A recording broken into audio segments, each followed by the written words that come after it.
In this video, I will show you step by step on how to fix the odometer error that you'll see in the full-size Chevys from 2003 to about 2006. This can happen to all the full sizes, so the like the Chevy Silverados and the Suburbans, the Tajos, also the GMCs, the Yukons, the Sierras, and the Cadillac Escalade. So let's tear this apart and get a closer look.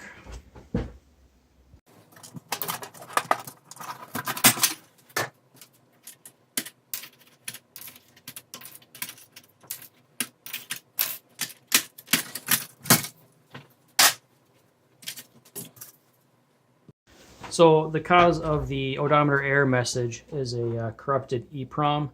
The EEPROM is what stores things like the mileage, the trip, and also the factory calibration on where the 0 point is for the needles. But now for 2003 and 2004, you'll find the EEPROM here. This will be the ATMEL chip. Part number on the chip will be 25020. The replacement chip part number that you can get will be a 95020. Now for 2003 and 2004, you'll find it here. In 2005 and 6, they actually swapped locations. It'll be location U15 is what you're looking for. But since this is a 03, the EEPROM is located here. So to start off with, let's go ahead and pull the corrupted EEPROM. I will do it under the microscope so you can kind of get a closer look.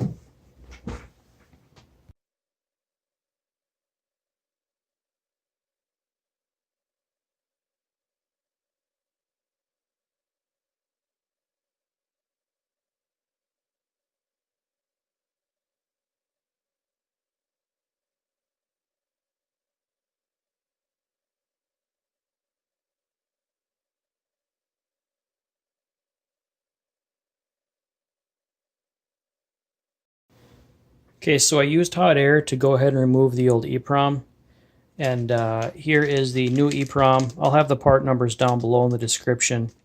Now, the new EEPROMs, they're going to be blank. So next what I'm going to have to do is dump a bin file on here. So let's do that step next. Here I'll be using my X100 to put the bin file on the new EEPROM, the new blank EEPROM. But before you can go this far, you have to copy a good EEPROM from off of a working cluster, which I've already done. I've already have good bin files stored. So I'm just going to copy one of the good files that I already have and dump it on the new blank EEPROM. Now it might be possible to maybe reuse one of the corrupted EEPROMs. I've never tried to like erase and rewrite over one. You know, new ones are cheap enough that it's not really worth it. But well, to go ahead from here, we're going to be using the 95 series chips. And then again, this is going to be a 95020. That's what you want to use. And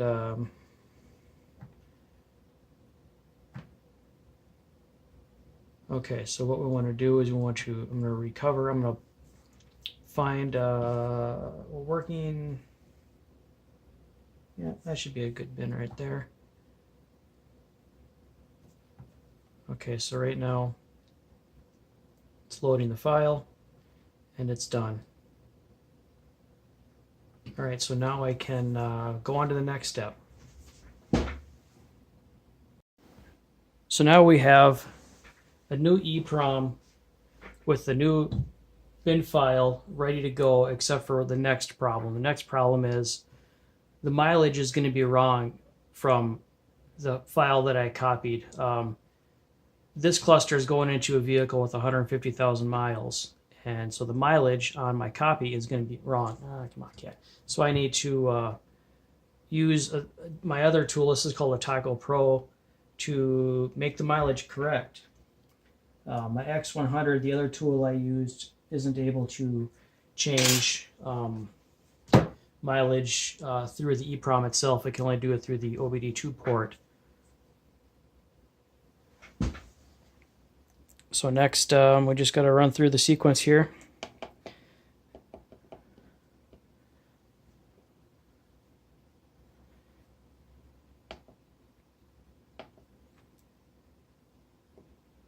I'm using the Hummer setting here because it works.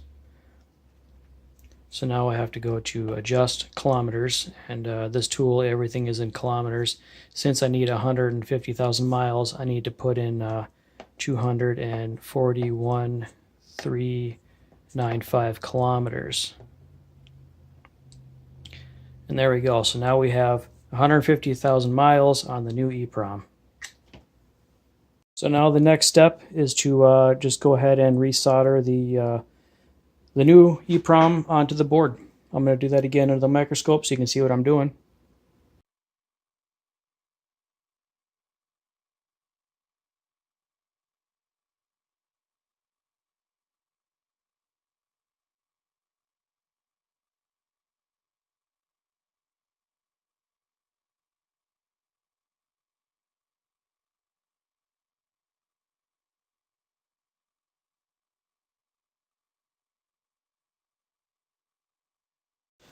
And now for a quick test to make sure the odometer is going to work and read correctly.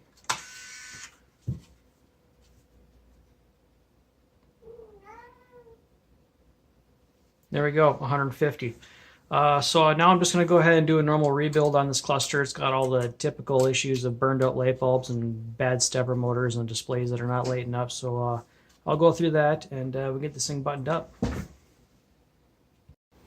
Here I'm using my signal generator, my Field Tech. Yeah, gotta love Chinese tools.